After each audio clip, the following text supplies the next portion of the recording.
Bonjour à tous, nous voici ensemble pour une nouvelle vidéo du cabinet Landau Associés avec aujourd'hui le thème du département lorsque celui-ci veut refuser une demande de contrat jeune majeur.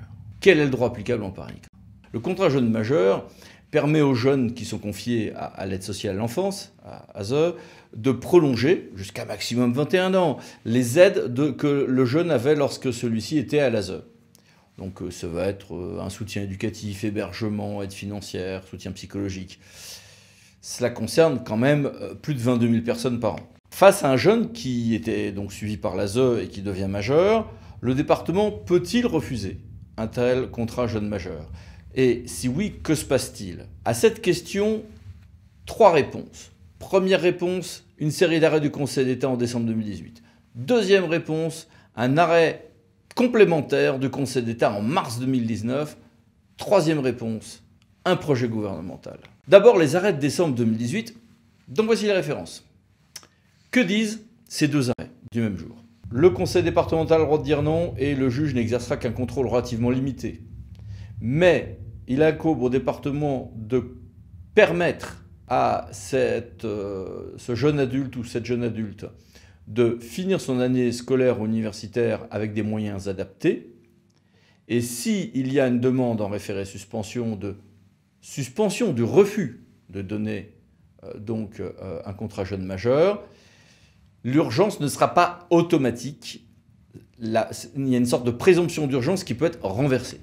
Ça, c'était les arrêts de décembre 2018. Un correctif, un complément a été donné en mars 2019 dans le cas particulier des jeunes qui ont moins de 21 ans et qui sont en situation irrégulière. Donc, que nous dit le Conseil d'État?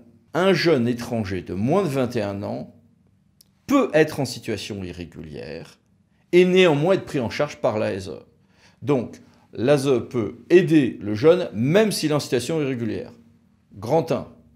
Mais comme pour les autres, le président du conseil départemental peut dire non. Peut dire non.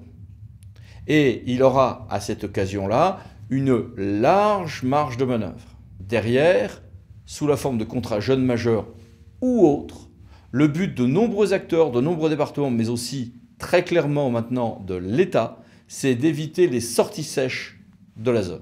Il y a donc tout un projet gouvernemental qui a été lancé mi-février 2019 par les secrétaires d'État Christelle Dubos et Adrien Taquet et qui vise à ce qu'il n'y ait plus à terme de sortie sèche. Ça ne veut pas dire qu'il y aura des contrats jeunes majeurs pour tout le monde, ça ne veut pas dire que ce sera un droit pour ces jeunes d'avoir un CJM, mais ça veut dire qu'il y a tout un plan qui est prévu.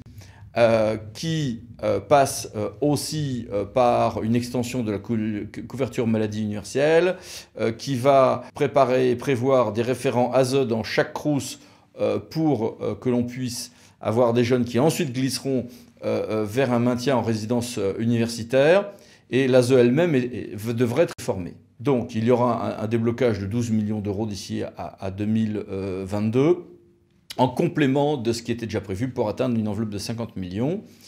Et donc, toutes les séries d'engagements de l'État que voici, donc il y a 5 engagements en tout qui sont prévus dans ce plan. Et sur ce point, il faudra suivre l'actualité. Raison de plus pour qu'on se retrouve pour d'autres vidéos de notre cabinet. À bientôt, merci, au revoir.